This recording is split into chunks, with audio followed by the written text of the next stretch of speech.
Hello दोस्तों, नमस्कार।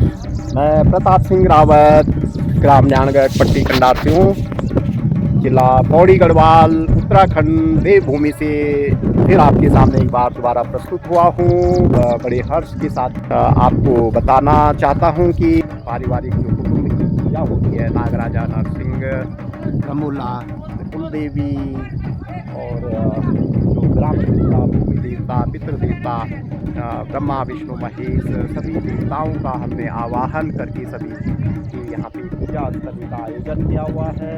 आज आप देख सकते हैं हमारे गांव की रौनक, और आगे भी मैं आपको इससे अवगत कराता रहूँगा। आप मुझे आशा है आप पूरी वीडियो को, पूरे वृत्तांत को, पूरी घटनाओं को, पूरी जो प्रकृति की जो हमारे यहाँ की शुद्ध पावन धरती है उसको निहार करके आप आनंद लेंगे। इस खुशनुमा मौसम का जो ठंडी ठंडी मीठी सुरीली हवा है गर्मियों की, जून के महीने की, उसको आप अनुभव करेंगे। और उत्तराखंड जो हमारी देवभूमि है, इसमें बार बार आकर आप भी इसका आनंद उठा सकते हैं। पलायन के कारण गांव कुछ तो खाली हो गए हैं, लेकिन जो गांव का जो नज़ारा है, जो गांव में जो लोग हैं, जो प्रकृति के प्रेमी हैं, उनको अपना गांव, अपनी देवभूमि, अपनी जड़ों से प्यार रहता ही है। इसी तरह से हमारे गांव में भी काफ़ी लोग आजकल आए हुए हैं और अपने गांव की जो मूलभूत संस्कृति है, गांव है, जो सीढ़ी नुमा खेत, टेरेस फार्मिंग है, और जगह जगह जो नागराजा नरसिंह, भैरों और हीत और उफ्रेम और देवी चौड़े देवी, बुंखाल देवी, और जगह जगह हमने जो मूर्ति स्थापनाएं करी हैं देवी देवताओं की, आपको मालूम ही है अपनी जो गढ़वाल उत्तराखंड है, ये देवभूमि है, तो इसकी दर्शन करने के लिए लोग आते रहते हैं और प्रकृति का आनंद भी साथ में उठाते रहते हैं और स्वास्थ्य लाभ भी लेते रहते हैं। मैं दोबारा अपने लोगों से याचना करता हूँ, प्रार्थना करता हूँ कि आप लोग भी रिटायरमेंट की बात से धरती पर आएँ और अपनी लाइफ को खुशनुमा बनाएं, दीर्घायु बनाएं, स्वस्थ बनाएं, और जीवन में मस्त रहेंगे। आप मस्त रहेंगे तो आपके बच्चे भी खुश रहेंगे, सुखी रहेंगे, उनको भी प्रसन्नता की अनुभूति रहेगी, आनंद की अनुभूति रहेगी कि गांव में रहने वाले हमारे जो पेरेंट्स हैं, जो सगे संबंधी हैं, वो भी स्वस्थ हैं, पहाड़ों में ठंडा पानी, शुद्ध हवा, शुद्ध पानी का जो आनंद उठा रहे हैं, उससे स्वास्थ्य लाभ ले रहे हैं। तो इस तरह से पूरे जो संपर्क है हमारे, उनमें अपने आप ही एक अच्छी शुभ भावना हुई, शुभकामना होगी, मन में विश्वास होगा कि वे जहाँ भी हैं वो खुश हैं, और हमारे जो बच्चे हैं जो बाहर हैं, दिल्ली, मुंबई, कलकत्ता या अब्रॉड जो दुबई वगैरह जो बाहर देशों में रहते हैं, वो भी खुश रहेंगे और उनके अंदर भी खुशी और आनंद और सुख की भावना आएगी, शांति की भावना आएगी, संतोष की भावना आएगी कि हमारा जो संसार है, जो समाज है, वो सुखी बन जाएगा। क्योंकि भावना ही एक ऐसी चीज़ है, सोच ही एक ऐसी चीज़ है जो हमें दुखी बनाती है और सुखी बनाती है। तो हमें अपनी सोच को उच्च रखना है, भावनाओं को जो है शुभ रखना है और कल्याणकारी रखना है, और इसी दृष्टिकोण से हम अपनी दुनिया को जो है इस नरक से स्वर्ग बना सकते हैं, तामसिक से सात्विक बना सकते हैं। दैवीय प्रवृत्ति है इंसानों की, मनुष्यों की, उसको पुनः जागृत कर सकते हैं। आप वीडियो को देखते रहिए और आनंद उठाते रहिए। नागराजा नरसिंह, रमोला कुलदेवी और पितरों की पूजा शुरू होने से पहले जिन पर भी ये देवी देवता प्रकट होते हैं, वे देवप्रयाग या अन्य पवित्र संगम पर स्नान करके आते हैं। फिर उसी दिन परिवार के वरिष्ठ सदस्य कृषि उपकरण जैसे कूटा, दथुड़ा, कुल्हाड़ी, बांसुला और साथ में एक टोकरी झंगोरा एकत्रित करके मंत्रोच्चारण द्वारा अनुष्ठान करते हैं। पंडित जी ने इस अनुष्ठान का मतलब यह बताया कि इस पूजा को संपन्न होने तक पूरा ध्यान पूजा में ही रहे, इसलिए ये उपकरण प्रतीक के रूप में इस दौरान जमा कराए जाते हैं। दूसरा, आज तक इन उपकरणों से कोई जीव हत्या हुई हो तो उसके लिए प्रायश्चित अर्थात क्षमा और आगे से न हो, इसके लिए वचनबद्ध किया जाता है। झंगोरा निकृष्ट अन्न है जिसको पुराने जमाने में पशुओं को खिलाया जाता था। और गरीब से गरीब परिवार इसका दान कर सकते थे। इस अनुष्ठान का आध्यात्मिक रहस्य यह है कि एक तो पूजा का सब काम छोड़कर एकाग्र होकर करनी है, दूसरा जीव हत्या नहीं करनी है, और तीसरा हमारे अंदर जो बुरी आदतें, अवगुण, विकार या बुराइयां जैसे काम वासना, क्रोध, लोभ, मोह, अहंकार, राग, द्वेष, निंदा, घृणा, ईर्ष्या हैं, जिनके कारण आपस में मनमुटाव, बैर भाव होता है, जिनको झंगोरा रूपी निकृष्ट अनाज को पंडित जी को दान या गुरु दक्षिणा के रूप में स्वीकारते हैं, जैसे महादेव ने समुद्र मंथन में निकृष्ट चीज विष स्वीकार करके देवताओं को बचाया था। लेकिन इन पाप कर्मों और बुराइयों को दोबारा नहीं अपनाना है।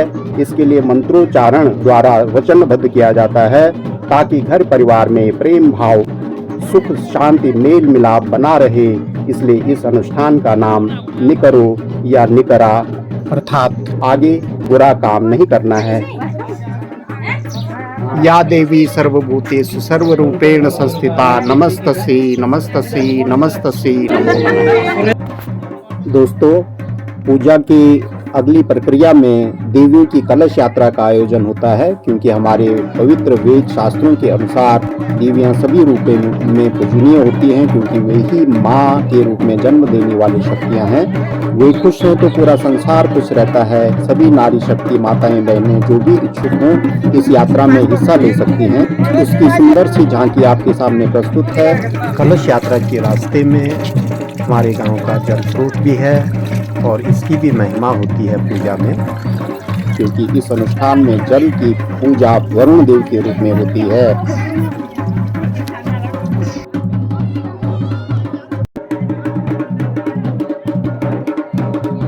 दोस्तों, अभी मेरे चैनल के subscriber viewer Mrs Pappu Bhandari, जो मेरे गांव के छोटे भाई की वाइफ हैं, और मिसिस हर्ष सिंह रावत, जो मेरी नाते में गांव की दादी लगती हैं, पंदेरे में मिल गई हैं।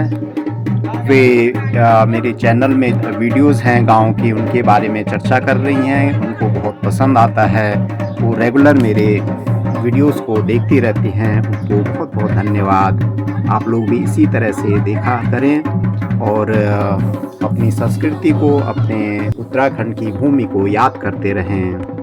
नमस्ते।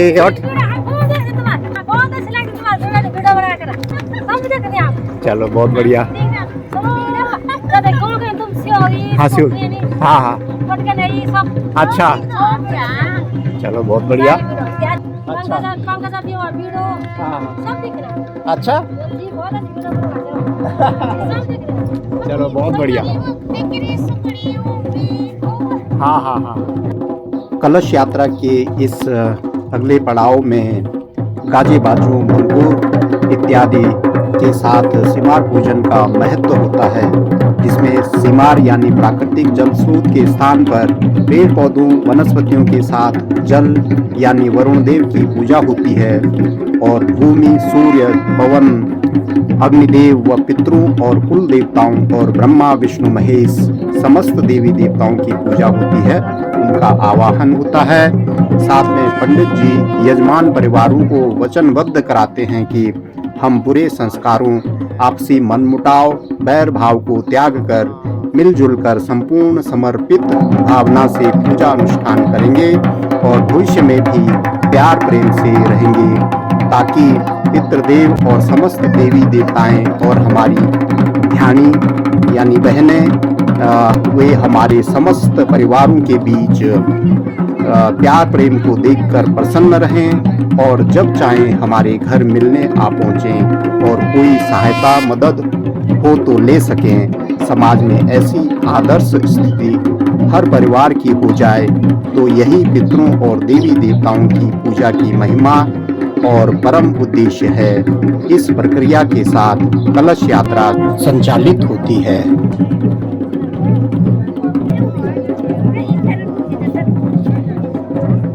हमारे गांव में आज जो भगवती और कुल देवी देवताओं का जो आज पूजा हो रही है, उसके लिए सारी हमारी ध्यानी दीदियाँ भैया चाची माताएं बहनें सब आज उपस्थित हैं। उनकी कलश यात्रा से आज की पूजा की शुरुआत हो रही है। यहाँ पे सिमार पूजा जा रहा है। यहाँ पे देखिए आप, हमारी जितनी भी बहनें हैं सबके नाम, सीमा हमारी बहन है, पिंकी हमारी बहन है, हिमा बहन है, ये चाची है अपनी, और ये पूजा अपनी बहन है, पूजा की बोटी अपनी चाची है, और पूजा की चाची है, और वो हमारी चाची है, ये भी हमारी चाची है, वो हमारी पत्नी श्री है ना, साथ में हमारी भतीजी है, हमारी इसकी वाइफ है, छोटे भाई की वाइफ वो चाची है, और भूखू की वाइफ है हमारी छोटे भाई की। और गांव की जो सीनरी है, देखो कितनी सुंदर सी सीनरी, ऊपर से जंगल बांस के जंगल है, सामने नागराजा देवी का मंदिर है, ऊपर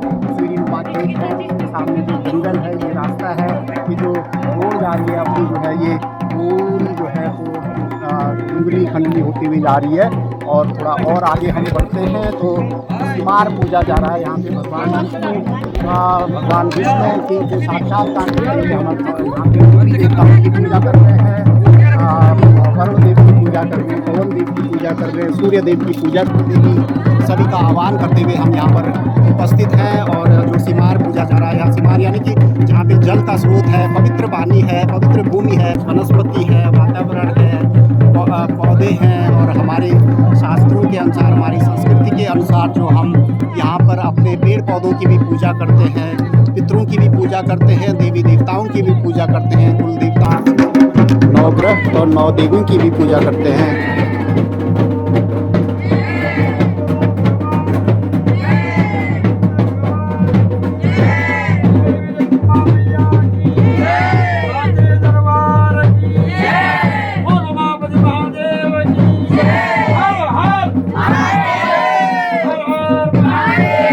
दिव्य कलश यात्रा में सिमार पूजन और मिलजुल कर प्रेम भाव से पूजा संपन्न करने एवं भविष्य में एक दूसरे के मनमुटाव और गिले शिकवे दूर करने के लिए वचनबद्ध होने के बाद अगला अनुष्ठान नागराजा देवता मंदिर में कलश यात्रा एवं सात्विक पूजा संचालन का है।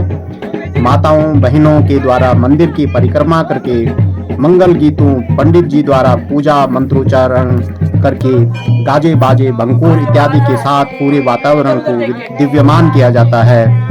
प्रसन्न होकर नागराजा देवता एवं अन्य देवी देवता गाजे बाजों की धुन के आवाहन पर आकर्षित होकर प्रकट होते हैं और भक्तों को आशीर्वाद देकर सुख शांति प्यार प्रेम और मिलजुल कर रहने का आदेश देते हैं। यह पूजा भी हवन के एक दिन अर्थात आखिरी दिन संपन्न होती है। पूरी पूजा 5 दिन तक निरंतर चलती है और 3 दिन सुबह शाम देवी देवताओं का घर के अंदर जागर मंत्र एवं बाहर आंगन चौक में ढोल दमाऊ भंकोर इत्यादि गाजे बाजों के साथ मन्नार लगता है, जिसमें परिवार एवं गांव के समस्त देवी देवता साक्षात्कार देते हैं और भक्तों को आशीर्वाद देते हैं।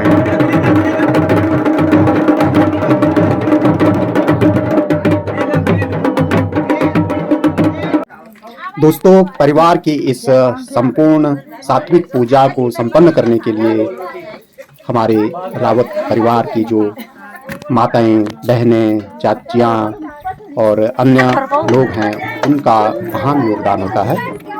इसलिए सभी लोग और महिलाएं मिलजुल कर काम को संपन्न कर रही हैं। और इसके साथ ही जो बहनें हैं, ध्यानियाँ जिनको कहते हैं, उनको आमंत्रित किया हुआ था पूजा में। जो भी आई हुई हैं उनका स्वागत हो रहा है। उनको टीका करके, उनको पटका देकर उनका स्वागत किया जा रहा है, ताकि उनका सम्मान हो सके, उनका मान हो सके, और जो उनके मायके में जो उनके अधिकार हैं उनके बारे में उनको याद दिलाते रहें और वो हमेशा मुस्कुराते रहें। कुल देवी देवताओं की पूजा में हीत देवता की महिमा का विशेष महत्व है।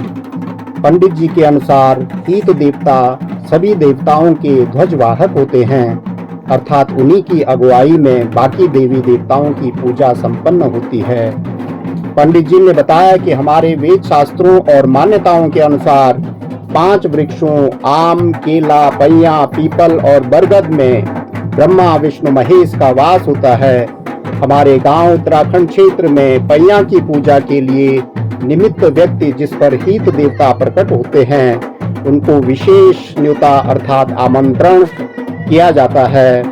इस पूजा में बलवंत भाई जी काली ट्रैक सूट में जो नृत्य कर रहे हैं निमित्त व्यक्ति हैं जिन पर हित देवता प्रकट होते दिखाई दे रहे हैं।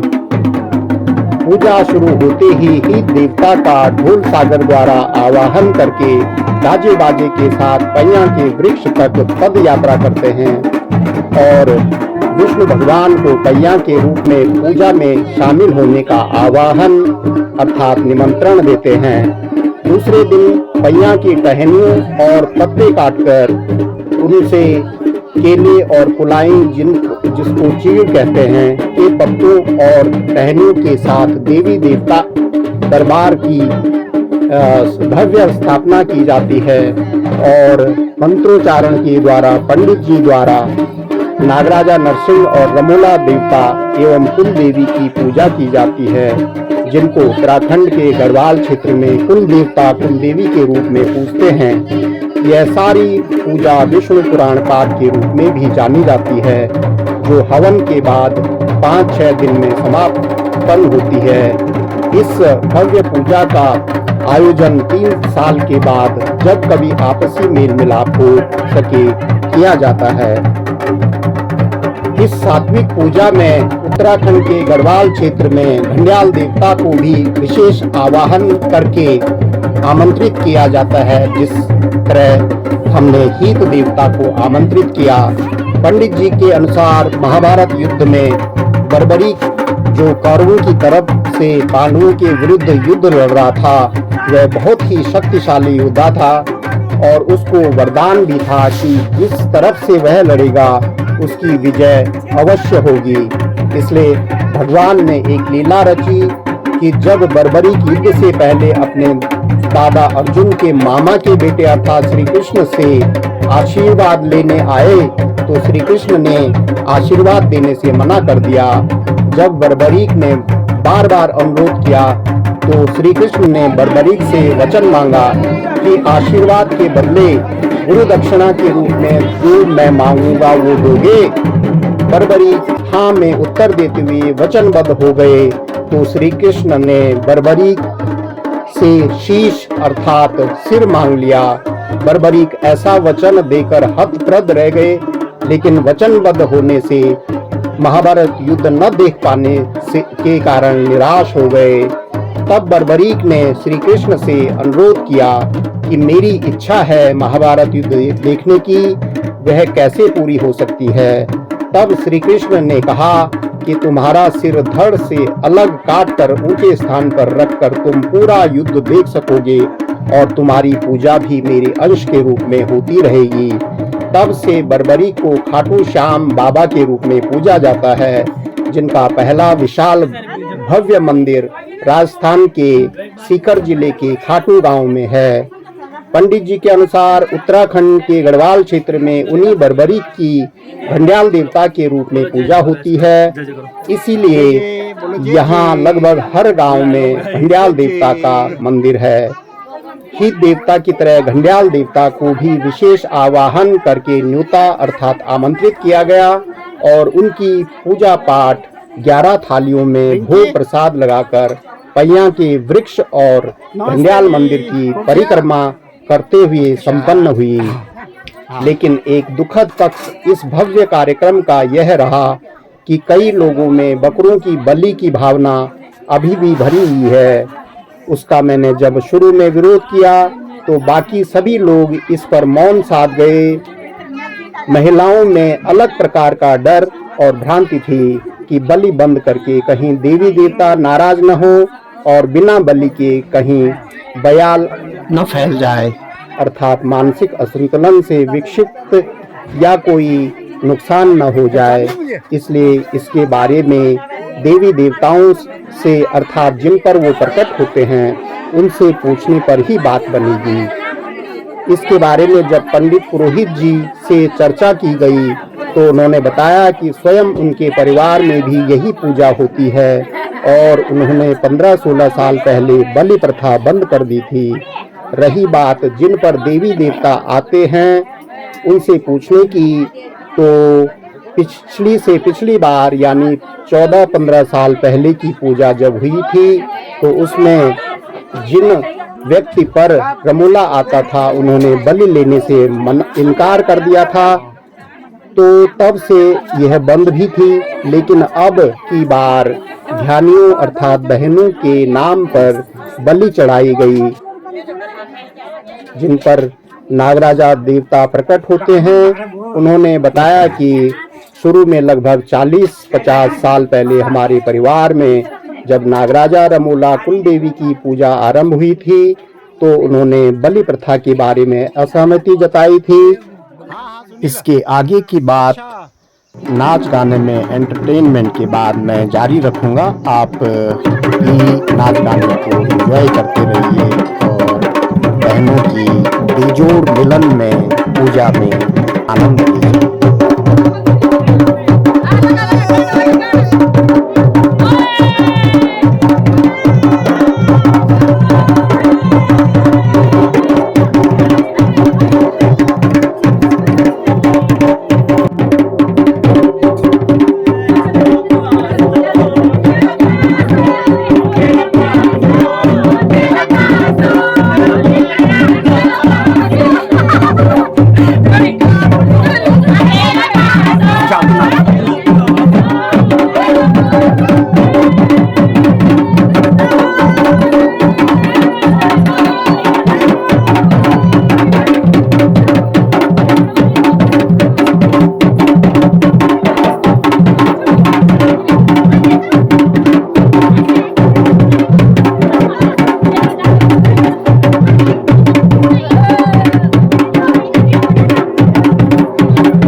बलि प्रथा पर 40-50 साल पहले के तब के पुरोहित जी ने बताया कि औरों को बलि दो या नहीं, लेकिन नरसिंह देवता के नाम तो बलि चढ़ानी ही पड़ेगी, क्योंकि वे बकरे की सिरी और फट्टी ले जाने के हकदार होते हैं और वही नरसिंह देवता के पुजारी हैं। इसलिए नरसिंह देवता के साथ नागराजा रमोला कुलदेवी को बलि की प्रथा चली आ रही है। बेशक आज के समाज में पढ़ाई लिखाई का स्तर और सत्संग द्वारा जागरूकता के कारण लोग जीव हत्या को बहुत बड़ा पाप मानने लगे हैं और कई लोग तो मांस भक्षण त्याग भी चुके हैं और बलि प्रथा के विरोधी हो गए हैं। लेकिन कुछ भ्रांतियों के कारण हमारे परिवार में यह बंद नहीं हो पाई है। जबकि हमारी पूजा संपन्न होने के बाद हमारे ही गांव के भंडारी परिवार में भी कुल देवी देवताओं की पूजा हुई, लेकिन उन्होंने बलि नहीं दी और बड़े भव्य रूप से पूजा को संपन्न कराया। पुंखाल कालिंका में बागियों की अर्थात भैंसों की बलि का पूर्ण रूप से बंद होना और बकरों की मंदिर परिसर के अंदर बलि पर पाबंदी एक अलग उदाहरण है। इससे सार यह निकलता है कि जीव हत्या समय के अनुसार बंद होने में सभी की सहमति है, लेकिन कोई ऐसा भय कुछ लोगों के मन में बैठा हुआ है कि कहीं बलि न चढ़ाने से उनका नुकसान न हो जाए। इस संबंध में जो पहले भी कहा गया है और हमारे शास्त्रों में भी लिखा है कि जीव हत्या महापाप है, इसके लिए पंडित जी द्वारा निकरा अनुष्ठान में भी संकल्प दिलाया गया था कि जो जीव हत्या या अन्य पाप कर्म पहले किए उसके लिए क्षमा और भविष्य में कभी नहीं करने की वचनबद्धता है। श्रीमद् भगवत गीता में भगवान पाप कर्मों की सजा के लिए कहते हैं, जो जैसा करेगा वो वैसा पाएगा, अर्थात पाप कर्म से दुख और पुण्य कर्म से सुख ही मिलेंगे। भगवान यह भी कहते हैं कि जो तामसिक अर्थात बलि पूजा करते हैं वह भूत प्रेतों को जाती है, जो सात्विक पूजा करते हैं वो देवताओं को जाती है, और जो सतो प्रधान पूजा करते हैं वह मुझे अर्थात स्वयं भगवान को प्राप्त होती है। लेकिन विडंबना इस बात की है कि हमारे सनातन धर्म के वेद पुराण शास्त्र उपनिषद में से श्रेष्ठ श्रीमद् भगवत गीता का ज्ञान लोगों को नगण्य के बराबर है, जिस कारण बलि जैसी पाप कर्म प्रथा को अब भी चलने दिया जाता है, चाहे भय के कारण, निजी स्वार्थ के कारण हो या भ्रांति के कारण। पूज्य पंडित पुरोहित लोग भी श्रीमद् भगवत गीता ज्ञान देने वाले भगवान के प्रति निश्चय बुद्धि न होने के कारण इस कुप्रथा को मौन रूप से अपनी संस्कृति देकर पाप के भागी बन रहे हैं। आपको यह भी मालूम होगा कि रावण जैसे महान ज्ञानी पंडित ने भी सिद्धियां और वरदान पाने के लिए महादेव शंकर जी को सिर काटकर बलि चढ़ाई, लेकिन उसका हश्र क्या हुआ आप सभी को मालूम है। जीव हत्या जैसे पाप कर्म से तो स्वयं भीष्म पितामह भी नहीं बच पाए, स्वयं विष्णु भी नहीं बच पाए। जब श्री रामचंद्र जी को बाली का छिपकर वध करने की सजा श्री कृष्ण अवतार में मिली, तो हम तुच्छ मनुष्य तो उनके सामने कुछ भी हैसियत नहीं रखते हैं। इससे हमें यह भी ज्ञान मिलता है कि जीव हत्या करके बलि चढ़ाने में हमारी मन की क्षणिक संतुष्टि हो सकती है, क्षणिक लाभ हो सकते हैं, लेकिन उसका पाप भोगने से हमें भगवान भी नहीं बचा सकते हैं, क्योंकि विधि का विधान है, जो जैसा करेगा उसको फल उसका वैसा भोगना ही पड़ेगा।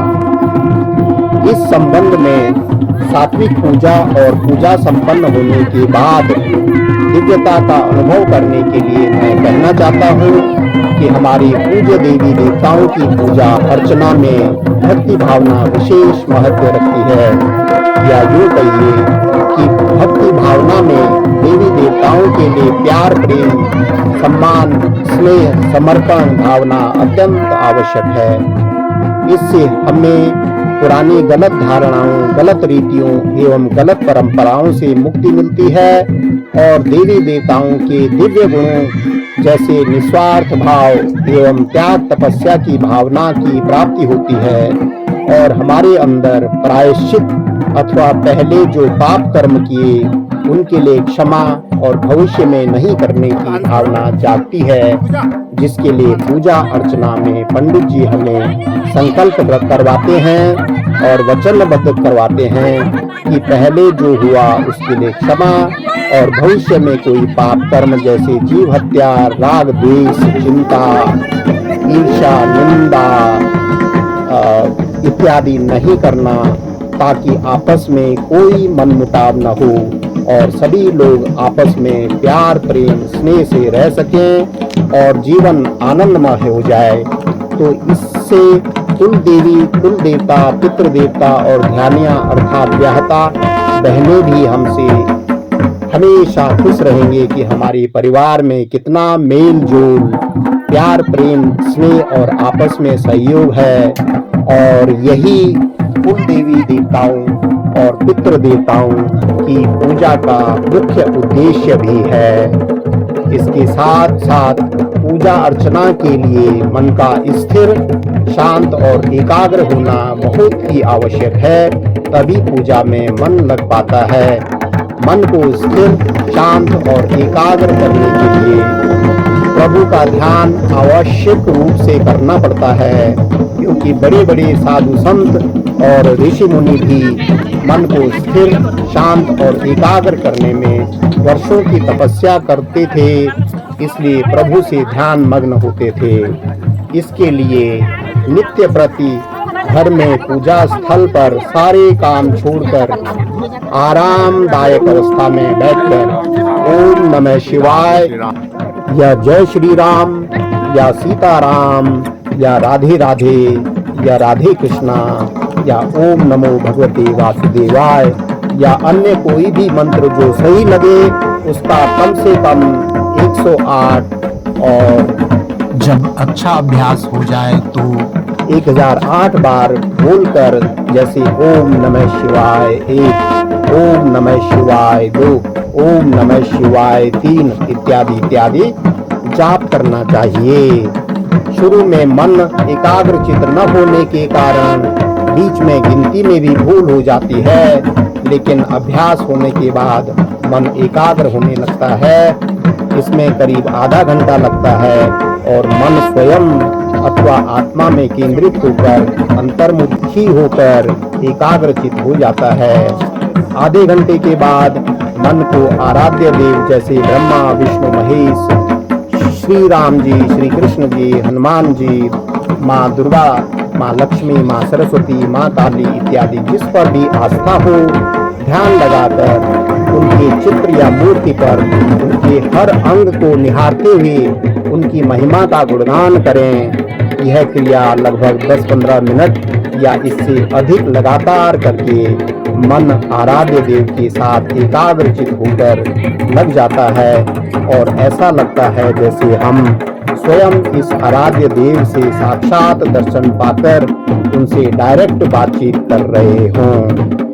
उसके बाद उस आराध्य देव से बोलो, हे प्रभु, आप ही मेरे माता पिता हैं, आप ही मेरे सखा बंधु, आप ही मेरे पितृ देवता, कुल देवता, इष्ट देवता, ग्राम देवता, क्षेत्र देवता, भूमि देवता अर्थात नागराजा, नरसिंह, रमोला, कुलदेवी, गंड्याल देवता, उफ्रेम देवी, गुंठाल कालिका माँ, देवी चौड़े देवी, ईत देवता, भैरव देवता, निरंकार देवता, गुरील देवता से यहाँ आप ही मेरी श्री लक्ष्मी, श्री गणेश छया, आप ही मेरी खिरसू देवलगढ़ की राजराजेश्वरी, उल्खागढ़ी की गढ़ी देवी, कैलार साइड की झाली माली देवी, जाख मरकुला साइड की पिटली देवी, श्रीनगर की धारी देवी, ज्वाल्पा की ज्वाल्पा देवी, देवप्रिया की चंद्रवदनी, सुरकंडा और कुंजापुरी, गंगोत्री की गंगा जी, यमुनोत्री की यमुना जी, हरिद्वार की चंडी देवी और मनसा देवी, कोटद्वार की दुर्गा देवी, पिथौरागढ़ की पूर्णागिरी देवी, दूनागिरी देवी, रानीखेत की झूला देवी छया, आप ही मेरा बद्री केदार, बिनसर महादेव, कोटद्वार का सिद्धबली हनुमान, कुमाऊं का गोली देवता छया, आप ही मेरी गंगा, यमुना, सरस्वती, गोदावरी, कावरी, कृष्णा, केन, बेतवा, नर्मदा, सिंधु, शिप्रा, साबरमती, ब्रह्मपुत्रा, काली गंगा, गौरी गंगा, धौली गंगा छया, आप ही मेरा राधे कृष्ण, सीता माता, लक्ष्मण भ्राता, श्री रामचंद्र जी और बजरंग बली हनुमान छया, आप ही मेरा ब्रह्मा, विष्णु, महेश, आप ही मेरी नौ दुर्गा, अम्बा, जगदम्बा, पार्वती, सरस्वती, कलकत्ता की महाकाली और कोल्हापुर की महालक्ष्मी छया, आप ही मेरा चारों धाम, 12 ज्योतिर्लिंग, 52 शक्तिपीठ और 108 पीठ छया। आप ही मेरा चारों वेद, 6 शास्त्र, 18 पुराण, 60 नीति और 108 उपनिषद छया। आपकी भक्ति पूजा, कीर्तन भजन, व्रत उपवास, तीर्थ दर्शन करके आपने सभी वेद पुराण शास्त्रों में सर्वश्रेष्ठ श्रीमद् भगवद गीता के ज्ञान रूपी रत्न आभूषणों से मुझे सुशोभित कर दिया है। आपकी इस श्रेष्ठ ज्ञान की समझ से आपने मुझे आदि, मध्य और अंत अर्थात भूत, वर्तमान और भविष्य तीनों कालों का दिव्य ज्ञान देकर मुझे त्रिकालदर्शी बना दिया। आपके इस श्रीमद् भगवद गीता ज्ञान के द्वारा आपने मुझे ब्रह्मलोक, जिसको परम धाम, देवलोक, जिसको सूक्ष्म लोक, और स्थूल लोक, जिसको मृत्यु लोक भी कहते हैं, इन तीनों लोकों का दिव्य साक्षात्कार देकर मुझे लोकीनाथ बना दिया। और आपकी श्रेष्ठ श्रीमद् भगवद गीता ज्ञान के द्वारा आपने मुझे ज्ञान चक्षु अर्थात ज्ञान का तीसरा नेत्र देकर मुझे नेत्रधारी बना दिया। आपको शत शत नमन है। दोस्तों, यह ज्ञान की समझ तभी मिल पाएगी जब भक्ति करने के बाद हम श्रीमद् भगवद गीता ज्ञान जो भगवान ने अर्जुन को दिया था उसके बारे में भी अध्ययन करें। इस संबंध में लोग भटके हुए महसूस करते हैं, खासकर कि इतने देवी देवताएं हैं जैसे ब्रह्मा, विष्णु, महेश, श्री सीताराम, राधे कृष्णा, हनुमान जी, श्री गणेश जी, दुर्गा, सरस्वती, पार्वती, श्री लक्ष्मी, काली, संतोषी इत्यादि। तो किस किस की पूजा करें? कहीं ऐसा न हो कि एक की पूजा की तो अन्य दूसरे देवी देवता नाराज हो जाएं। फिर जो लोग अनन्य भक्ति करते हैं लेकिन फिर भी हमेशा दुख, संकट या गरीबी में रहते हैं, उनके लिए प्रजापिता ब्रह्मा कुमारी ईश्वरीय विश्वविद्यालय द्वारा गीता ज्ञान का प्रचार प्रसार बहुत ही सरल भाषा में व्यावहारिक रूप से किया जाता है, ताकि अनपढ़ को भी यह ज्ञान भली भांति बिना संस्कृत भाषा के ज्ञान के समझ आ सके। जो लोग हताश, निराश, उदास महसूस करते हैं और जो लोग मन को स्थिर, शांत और एकाग्र करने के लिए अनन्य प्रयास करने में भी असफल हो जाते हैं, उनके लिए प्रजापिता ब्रह्मा कुमारी ईश्वरीय विश्वविद्यालय द्वारा श्रीमद् भगवद गीता के अनुसार सभी के लिए अमृत वेला नाम से ध्यान क्रिया सिखाई जाती है। प्रातः काल 3-4 बजे उठकर घर में, मंदिर या पूजा के कमरे में आरामदायक अवस्था में सारा ध्यान मस्तक मध्य अर्थात भृकुटी पर लगाया जाता है, जहां पर टीका बिंदी लगाते हैं। उससे 2 इंच अंदर और कपाल यानी सिर से 2 इंच नीचे जहां दोनों बिंदु मिलते हैं उसको भृकुटी की कुटिया कहते हैं। और इसी स्थान पर आत्मा अथवा प्राण का निवास स्थान है। आत्मा या प्राण निराकार होती है, लेकिन जब तक पूरा अभ्यास न हो उसको सूक्ष्म ज्योति बिंदु या प्रकाश बिंदु के रूप में महसूस कर सकते हैं। संपूर्ण ध्यान जब इस ज्योति बिंदु आत्मा पर केंद्रित होता है तो मन एकाग्र होने लगता है और व्यर्थ या बुरे विचार स्वतः आने बंद हो जाते हैं और मन शांत हो जाता है, जीवन आनंदमय हो जाता है। आपने देखा होगा जीवन में हर समय, हर पल, हर दिन मन में हर कदम पर किसी न किसी विषय पर शंका, संदेह, दुविधा, द्वंद्व जैसे क्या, क्यों, क्या सही है, क्या गलत है, क्या उचित है, क्या अनुचित है, क्या पाप कर्म है, क्या पुण्य कर्म है, यही चलता रहता है। और मन में कई प्रकार के प्रश्न उठते रहते हैं, जैसे मैं कौन हूँ, मेरा कौन है, मेरा जन्म क्यों हुआ है, मैं गरीब क्यों हूँ, असहाय क्यों हूँ, मुझसे लोग नाराज क्यों रहते हैं, मेरी कोई गलती नहीं, फिर भी मुझे ही क्यों दोष दिया जाता है। ऐसे अनेकों प्रश्नों का जब उत्तर नहीं मिलता है तो इन प्रश्नों के भारी बोझ से दबकर मन उदास, हताश, निराश हो जाता है।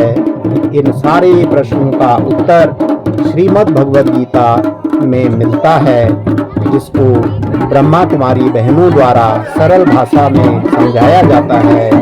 और जब उनका उत्तर मिल जाता है तो जीवन में आने वाले अनेकों शंका, संदेह, दुविधा, द्वंद्व सब समाप्त हो जाते हैं और मन का बोझ उतर कर मन हल्का हो जाता है।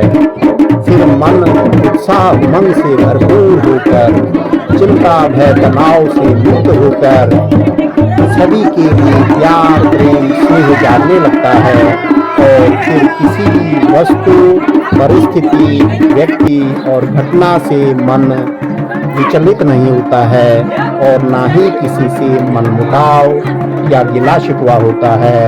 अर्थात सभी के लिए प्यार, प्रेम और स्नेह जागने लगता है। ऐसी आदर्श स्थिति अगर सभी व्यक्तियों में, परिवारों में, समाज में और संसार में हो जाए तो राम राज्य आया कि आया। यही सच्चा राम राज्य है और यही सतयुग की परिकल्पना है, अर्थात यही स्वर्ग की असली अनुभूति है, यही स्वर्ग है। यही इस कुल देवी, कुल देवताओं की पूजा का असली उद्देश्य है कि सभी सुखी रहें, सब आनंद से रहें, सब के अंदर शांति की भावना हो, सुख की भावना हो, परोपकार की भावना हो, सहयोग की भावना हो, स्नेह की भावना हो और हम सब आपस में मिलजुल कर रहें, प्यार प्रेम से रहें।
है ना दादी, आपका फोटो ले लेते हैं। हाँ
मुझे तो आप लोगों की यादगार जो है ना सैकड़ों वर्षों तक इसमें जो है ना कैद रखनी है। 100 साल बाद भी देखेगा इसको कोई। हाँ, आप क्या हम क्या, लेकिन दुनिया देखी ये न्यानगढ़ की कोई जो है, हाँ कोई लोग यहाँ रहते थे, यहाँ का गांव है।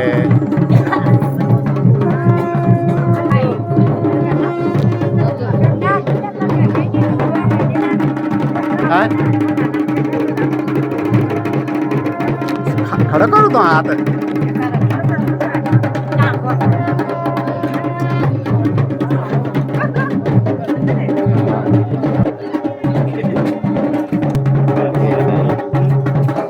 अभी तो है ना, आज तो है ना।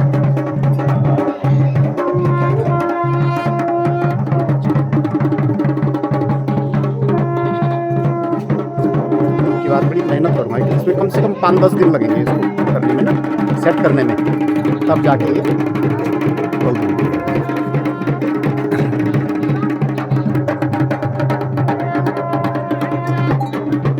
अच्छा,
प्यारे भाई बहनों एवं मित्रों, इस तरह से हमारी पारिवारिक पूजा बड़े भक्ति भाव से, प्यार प्रेम से, उत्साह उमंग से, नाच गाने से संपन्न हुई।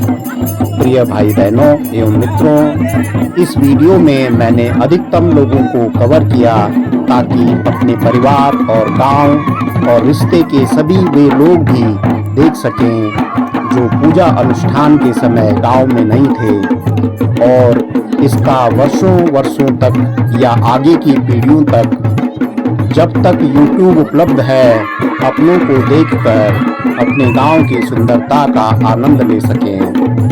इस बार गांव में पोखरियाल पंडित लोगों का भी विशेष आगमन था, क्योंकि पंडित दयाराम पोखरियाल जी की दिवंगत माता जी की बरसी थी। साथ में भंडारी परिवार के भी लोग बहुत मात्रा में आए हुए थे, क्योंकि उनकी भी पूजा का आयोजन था। इसलिए गांव की जनसंख्या भी 60-70 से बढ़कर 300 पार हो गई थी और भीड़ भाड़ तो जैसे शहरों की याद दिला रही थी। केवल परेशानी थी तो पानी की, जो केवल एकमात्र जल स्रोत यानी पंदेरा के ऊपर निर्भर रहता था। लेकिन कहते हैं ना, दिल में जगह है तो जगह बन ही जाती है। इस प्रकार का प्यार प्रेम और सहयोग भी हमारे गांव न्यानगढ़ में देखने लायक था। इस पूरे ब्लॉग में मैंने कमेंट्री का भी सोचा, क्योंकि अमूमन परिवार या गांव में पूजा अनुष्ठान होते रहते हैं, लेकिन उनका भाव और महिमा कम ही मालूम होती है, जिस कारण से पूरी पूजा अनुष्ठान एक साधारण कार्यक्रम सा लगता है और भक्ति भावना पूजा अनुष्ठान का दिव्य और आध्यात्मिक रहस्य या उद्देश्य से बहुत लोग जीवन भर अनजान ही रहते हैं। इसलिए जानकारी के साथ पूजा अनुष्ठान करने से पूजा और अधिक सार्थकता के साथ संपन्न होती है और इससे भगवत प्राप्ति का रास्ता साफ होता है, जो इन पूजा अनुष्ठानों का परम उद्देश्य है। पूजा समाप्त या संपन्न होने के साथ ही मैंने और मेरे छोटे भाई हरिंदर ने सभी धियानियों यानी कि परिवार की सभी बहनों को अपने घर में बुलाकर टीका तिलक किया और एक छोटा सा उनको सगन देकर उनसे आशीर्वाद लिया।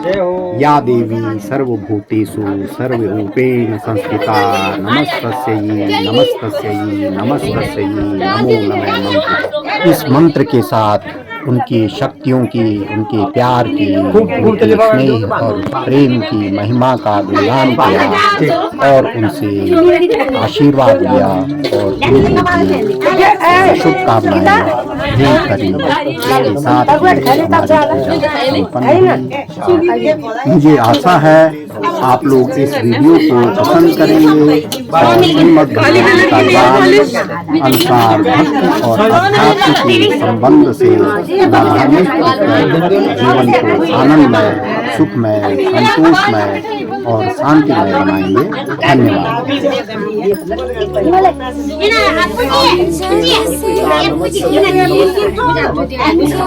बैठ कैप्चर होना चाहिए भाई, वीडियो कैप्चर होनी चाहिए।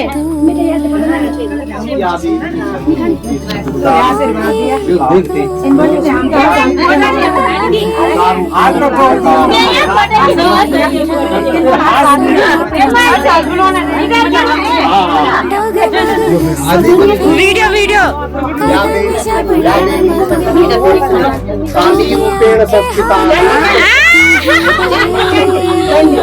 या देवी सर्वभूतेषु चंद्रेण संस्थिता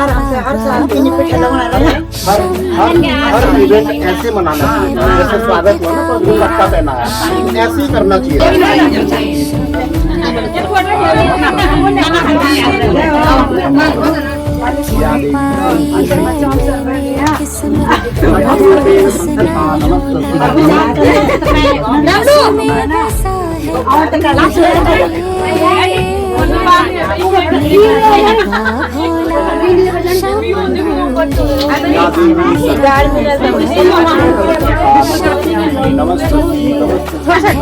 फोटो वीडियो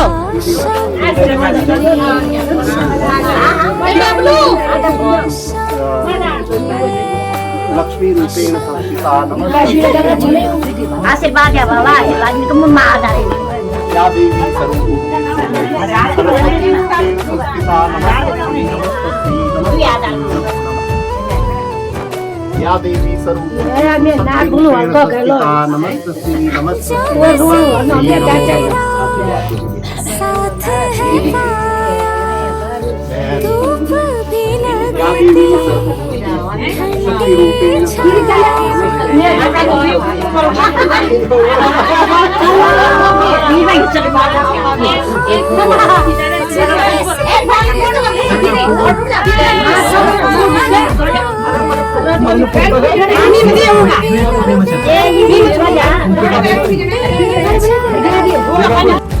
इस जग में तेरे जैसा कोई मिला ना जीवन है मेरा तू ही रे मेरा बाबा भोला शंभू रे मेरा बाबा भोला आप पहले तमीज सीखनी पड़ेगी बोलना ये बोलो ना पहले वहाँ तमीज सीखनी पड़ेगी पिता मेरा उनको भी जोड़ के बोलोगे तो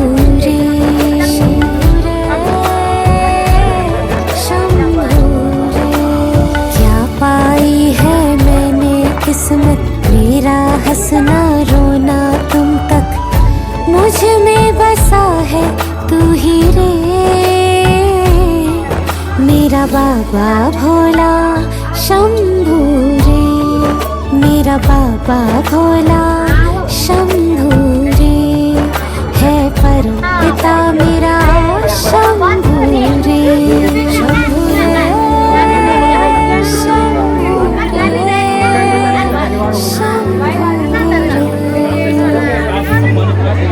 मेरा बाबा जोगी मलंगा मेरे प्यास पे बहा दे गंगा तुम हो अंधेरों का मेरे सूरज मैं हूँ सियाही तू कोरा कागज शंभू रे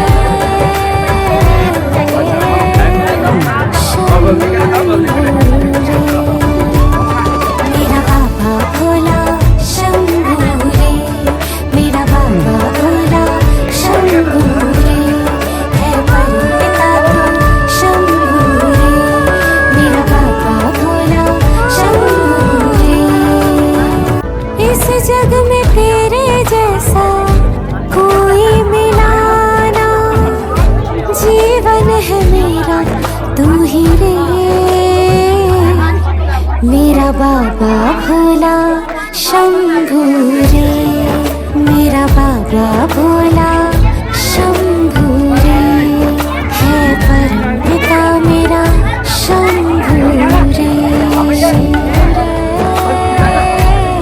शंभू रे पाई है मैंने किस्मत मेरा हंसना रोना तुम तक मुझ में बसा है तू ही रे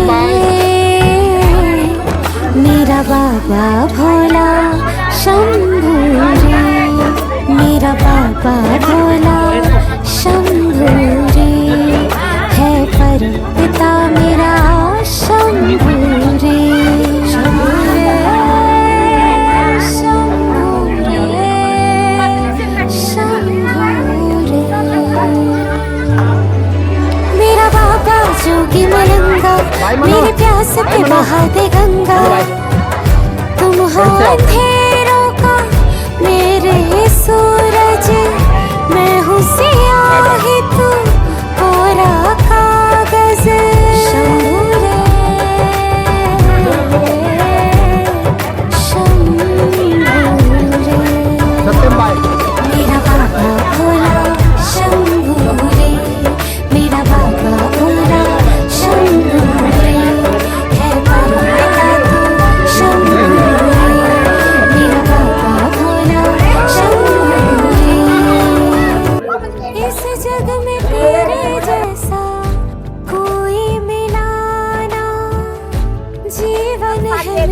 once more, once more, once more, मेरा बाबा भोला शंभू once more. मेरा बाबा भोला आगे शंभू है परम पिता मेरा शंभू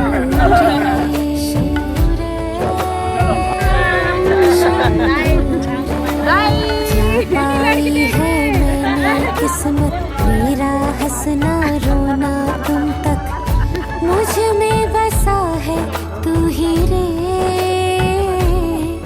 मेरा बाबा भोला शंभू रे मेरा बाबा भोला